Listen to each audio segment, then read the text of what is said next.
Alright, it's Barry, and today I'm going to be making an all-in-one, self-contained fruit and vegetable raised bed.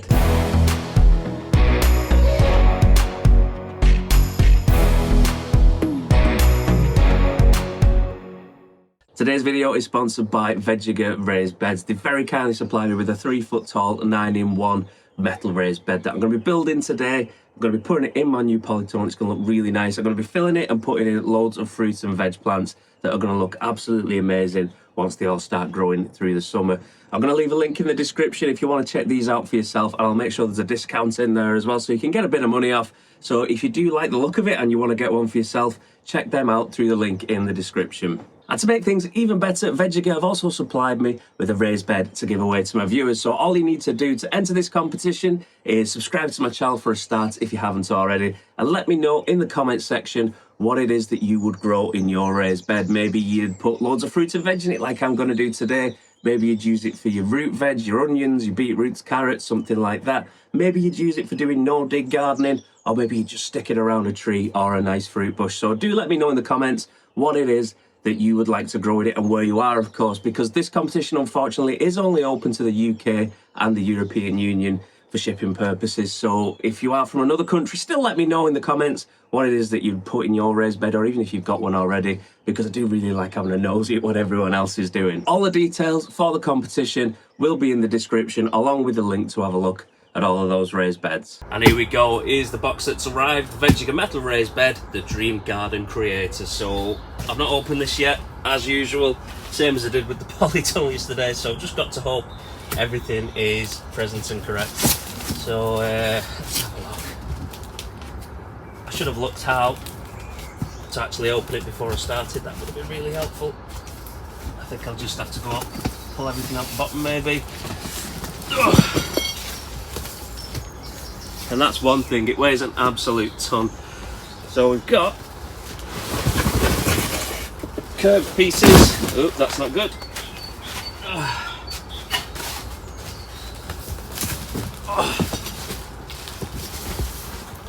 That's in here. Support braces.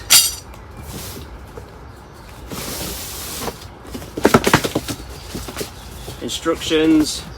I'm definitely going to make sure to give them a good look at today before I start anything else, because if I do anything like I did with this polytunnel yesterday, I can't reach this stuff. If I do what I did with the polytunnel yesterday, I end up setting it halfway and then have to take it apart again.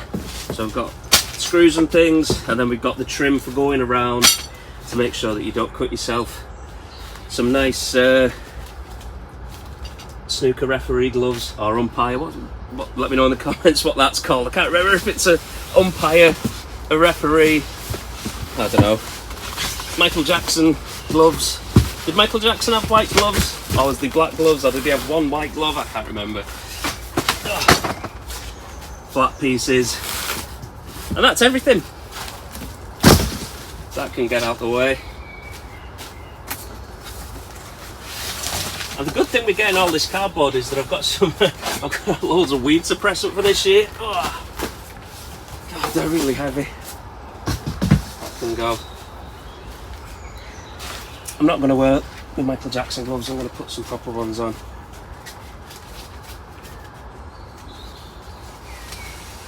Right. So let's have a look. So this is where the 9-in-1 comes from. You can use these sections to make like any manner of different shapes, and it tells you how to do each one in there. We've got the tools. That's great. I can't really see me making a mess of this. I'm sure I'll be fine. Let's just do it. So it's three pieces to the side, 3 straight pieces on the side, 1 on each end, and then the round corners, so I'm sure we'll be fine. Let's have a look what we've got in the hardware pack.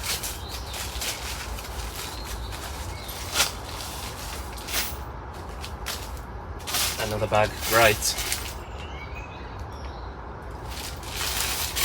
There's a lot of stuff in there, so I'm going to go and get the plastic tub that I used the other day, because I will lose all of them without it.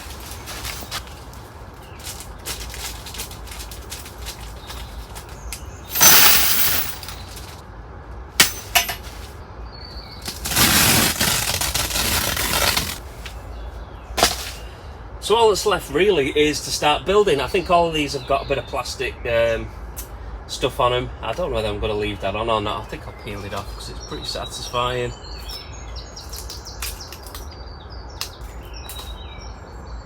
I might do it after it's done so that I don't scratch it, because that's why it's on there. But anyway, it's definitely a two-person job looking at it.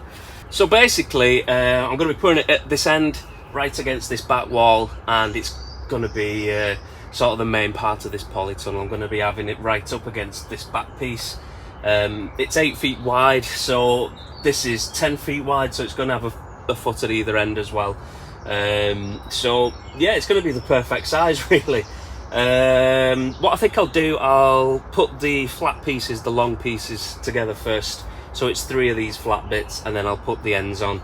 I think that's probably the easiest way to do it. It comes with this nice little spanner thing, so that's going to come in handy. I'll assemble all of these long bits, and then I'll come back to you.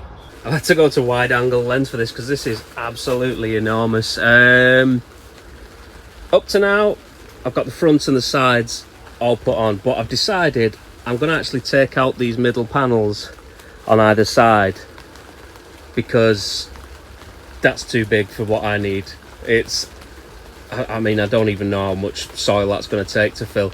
Basically, the plan is once this is set up and everything's bolted together, I'm going to fill the bottom out with all my old wood, all that sort of rubbish, basically, to fill up to a certain point, and then fill the top in with soil and compost, because to fill one of these would cost probably hundreds and hundreds. I probably need like 3 or 4 ton bags to fill this. I don't know. The height is great because you don't have to bend over. It's all at sort of waist height. That's absolutely brilliant. This is 3 feet tall.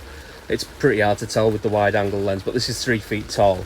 And I assumed it was 2 feet deep, but that's bigger than 2 feet. It's maybe like 3 feet that way as well. So like I say, I'm going to take out this middle panel so it just bends round, and that's more like what I was expecting. So yeah, it's absolutely brilliant. And obviously you've got that option if you wanted to in the future. You can add them panels back in and make it bigger again, and that's probably one of the best things about this. Like I say in the instruction book down there somewhere, it's really handy that you can customize it to the size that you want, and it's give you those 9 suggestions in there for like different shapes and sizes. So I'm gonna take those out, like I say, and that's probably the best size for what I need in here, because otherwise if it was like this big, I could probably fit twice the amount of plants. I mean, I've only got enough plants to fill the size that I thought it was. So I think if I had to do that, I'd have to bring it further forward so I could go around the back, and it'd probably be pretty good in the middle, to be honest, but I don't want it to take up that much space in here. I want it to go right up to the back there so that I can just sort of use the front bit and grow my peppers and everything. So yeah, I'm going to redo that now. I'm going to jiggle all that about, and then I'll be back. And there we go, everything is built, and it's took some work. My back's absolutely creasing me now, but it's all set up and it's really nice actually. I realised actually when I started taking it apart that those 2 bits on the ends, I had a look at the instructions and you could have 4 across the front. I can't really see me making a mess of this, rather than having 3 and make it longer that way, but it would still be too big really, because I want the gap at the sides, 1 for airflow, but 2 just so I can get round there and it's not pressed right up against the sides, because I want to grow tomatoes over the sides anyway. So I could have made it longer, which again is a bit of a demonstration of how many different ways you can have this and how you can customize it to fit into your own space. So it is really good in that sense. And I've also added the support bars in there as well, which have really they'll stop it from bowing out once you start filling it up, because obviously the weight of everything that's going to be in there will start pushing outwards. So it's really good to have those braces in there as well. And this little black trim across the top as well is a really nice touch. It's really finished it off, and it hides all those joins where your sort of pieces join together, so that's really nice as well. And I assumed when I first saw it that it was to stop you cutting yourself, it was going to be sharp or something, but even without that it's not sharp at all. So it's really nice, everything's really nicely finished. And I've got 2 spare pieces as well if I want to make it longer at some point. I'll have to I think about that in the future, or even if I move it, maybe I move it outside at some point. If this polytunnel blows away, it becomes an outside polytunnel bed. So yeah, all that's left now is to fill it up, and that's going to be a job for tomorrow, because this has took me a bit longer than I anticipated. Definitely a job for 2 people. It's took me maybe 3 hours, I think. Yeah, around 3 hours. I can't see what time it is because I'm recording on my phone, but yeah, it's took me about 3 hours, which is a bit longer than I expected. So because it's been absolutely pouring it down, when you can even see on the floor, it's sort of coming under the polytunnel because of I've mentioned it in other videos, this part of my allotment floods if it gets too much rain, and it's been absolutely bombing it down. So it is starting to get a bit squelchy at this end, which is why I wanted, why I wanted the polytunnel, but 2, why I wanted to be able to put a raised bed at the back here, so that isn't going to be affected by any of that. Yeah, so I'm going to come back tomorrow and I'm going to start filling this up, and as I've mentioned already, it's going to be all my broken pallets, loads of wood. I've got loads of stuff that I can put in the bottom of here, because there's no point filling it with soil. One, because it's going to cost too much money to get that much good soil, because if I use the soil from here, it's full of weeds and everything, and then I'm just going to end up with loads of weeds and stuff in it. So I've got fresh compost, well, I've got grow bags because they're cheaper, but I've got fresh compost to go in here. So I'm going to build it up most of the way, so that maybe I've got, I don't know, 6 inches, half foot, I don't know, 30 centimeters is a bit much. Basically a decent depth. I don't want to spend too much on soil filling this up, so I'm going to maybe have 1 or 2 grow bags deep, and then it'll be absolutely smashing for the plants that I want to grow. Like I said, there's no point having all that depth, because plants aren't going to grow that deep that I'm growing. So yeah, absolutely smashing. Back tomorrow, get this filled up, and then it's time to put the plants in. Right, here we go, and it's the next day, and the weather is much nicer today. The sun's shining, so it's a bit warmer in here in the polytunnel. But as you can see, I've decided, rather than fill it with loads of rubbish and stuff like that, I'm just going to leave it empty, but I'm going to make like a bed with just some thin feather edge board. I've made like some square braces that are basically just going to give some more support to this supporting bracket that's attached to the bed itself, and then I'm just going to drill these in to those supporting frames just for a bit of extra strength, and then they will be a nice little base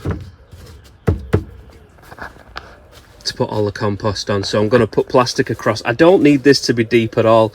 I'm basically growing things that would live in a grow bag, so I don't need it to be deep. I mean, it's going to be like twice the depth of a grow bag anyway, so there's going to be plenty of room for roots to spread out and everything in here. And I'm probably not going to pack everything in really close together. I mean, I always say that, and I end up doing it anyway, but we'll see how it goes anyway. I'm pretty sure this is going to be deep enough for what I need. If you're going to be growing like carrots or something like that, you're obviously going to need a lot more depth. Or if you're going to be growing bigger plants that are going to be living in here permanently, that's another reason why you want to make it deeper. But these are just going to be in here for this year, get the crop from them, and then they're going to be taken out again. So I'm going to try it. It's going to save me a fortune on filling it anyway, so that's what I'm going to do. I'm going to get some plastic, like damp course. I'm going to put that across there just to stop the compost all falling through. Put some holes in it so there's a bit of drainage, and then that should be ready for filling. And there we go, that's done. So basically put the damp course on the top. I've stapled it all in with the staple gun, and then I've just put absolutely loads and loads and loads of holes in it with the scissors, just to make sure that it's got some drainage without it all draining through too quickly. I've made them quite small just to make it really take its time draining through, so that everything stays nice and damp while it's in here. It's going to be really hot in here, so I want to make sure that it doesn't dry out too quickly. So that's it now. All that's left to do is to give this a fill up.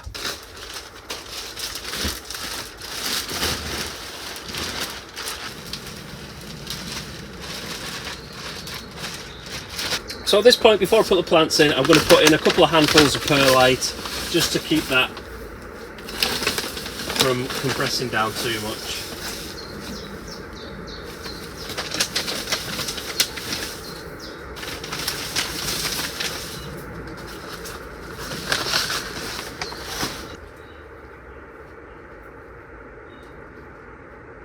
I'm also going to throw in some all-purpose slow release granules just to get them off to a good start. So there's plenty of nutrients in there. I mean, there will be anyway, being compost, but I like adding a bit of this anyway, just to keep them going.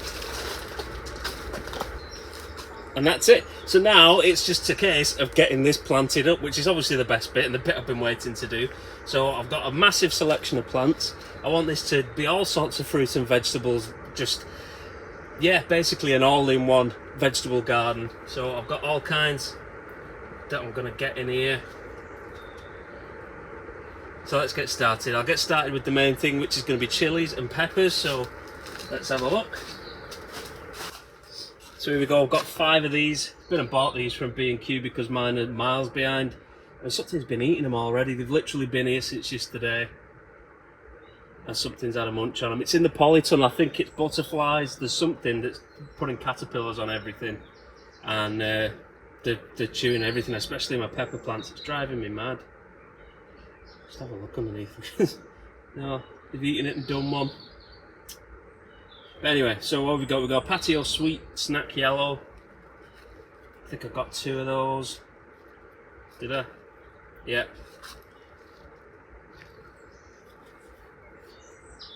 Sweet pepper thaw. 2 of those. And then I've got 1 hot fajita, so that can go in the middle.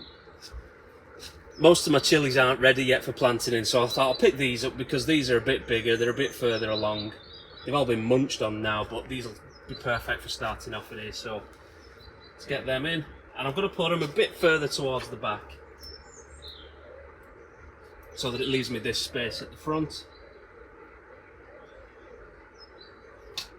And I'll keep these little tags, I'll stick them in so I know what's what. They're not watered yet. So, hot fajita, that can go there. Another thaw. What I'll do at some point, I'll staple these onto canes, snap a bit of cane off and staple them on, and then they make nice little markers. There we go, nice. And like I said, I don't need these to go that deep because I've got all of this lateral space that they can grow into, so that isn't a worry at all. And I think I'll do it so things are together. So I've got my peppers at the back, I'm going to put strawberries at this end, I'm going to put some tomatoes at this end, and then I've got some Beth Alpha cucumbers, I'm going to put them at the front to hang over the front. I've got some nasturtiums as well, I'm going to put them on so that they trail over, and that's it. Oh, I've got a Jack B little pumpkin as well that I'm just going to stick in at the middle, just as something extra to see if that does any good. Because I want it to grow up at the back and then have the things growing over the side and over the front to make the most of all of it and have all that stuff hanging over, because that'll be really good for harvesting as well. So let's see. Pumpkin. I managed to drop it on the way over here from there, so hopefully that'll be all right. So this is Jack B Little. As the name suggests, it's like a dwarf cultivar. They grow to about this big, little tiny ones.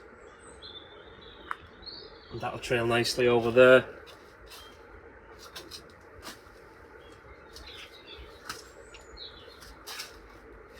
Strawberries. I put these at the shallow end. They'll be fairly happy there. I'll just put that there so I know that it's strawberries. Not that I wouldn't know anyway looking at the plant, but yeah, that was a really stupid thing to say. So, get all these just stuck in everywhere. And the reason I want to keep everything together is it just makes feeding everything that little bit easier when everything's sort of the same thing and you don't have to worry about what's...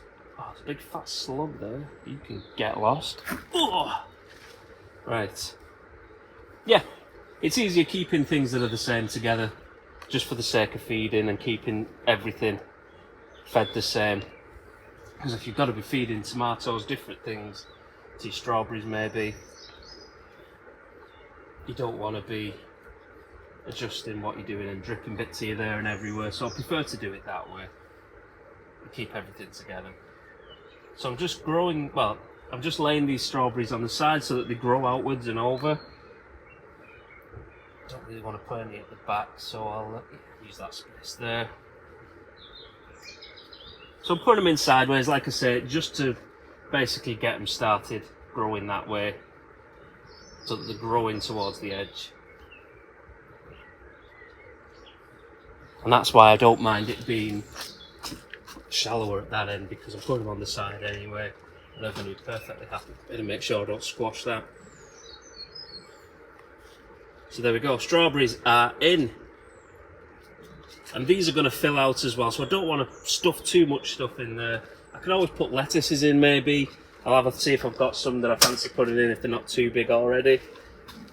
Just to fill in that space in the meantime. So I've got 2 cherry false tomatoes. These were miles behind as well, but these are the hanging basket variety that I normally use. These are trailing as well. They're a dwarf tomato, which is absolutely ideal for this because we don't want big, massive, heavy plants for this sort of a bed. So these are absolutely perfect. They're a determinate variety, so these are going to grow into a bush, and then they're all going to fruit all at once rather than going on and on and on throughout the season. So they're sort of a one and done deal. They'll fruit over maybe 1 or 2 weeks and give us everything at once. So they'll be really nice once they come. I've only got room for maybe 2 of these up here, so because these again they're going to be bushing out, so I don't want to put too much in. And again, I'm going to angle it towards the edge so that it's growing in that direction. I think maybe I could fit 3 in there. They've got a couple of flowers on them already. These I'm not actually 100% sure because, yeah, I don't know. We'll see what happens with these. I can always replace them with something else if they are a problem or if they don't grow right. So I'm not too bothered. Cucumbers, these are still really small. They're not really quite ready for planting yet, but I'm going to put them in anyway. So this is Beth Alpha cucumbers. These are another dwarf variety that I've grown specially for like hanging baskets and that sort of situation where you want something smaller. So they're a snap cucumber as well, so they'll only grow to about that big. They've got a nice that little root ball on them already, so I think they'll be alright. There we go. Let's have a look. I'll put 4 of these in.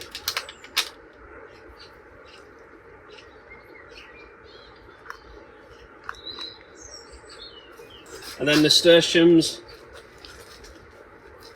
I think these are a trailing variety. I put some bushy ones and some trailing ones in, and I can't remember which is which, but they look like it, so I'm going to assume it is these ones. They're really nice actually, so I'm going to put these. I'll put them here in this gap, and then they can grow forward through that gap. The nasturtiums are great as an edible flower.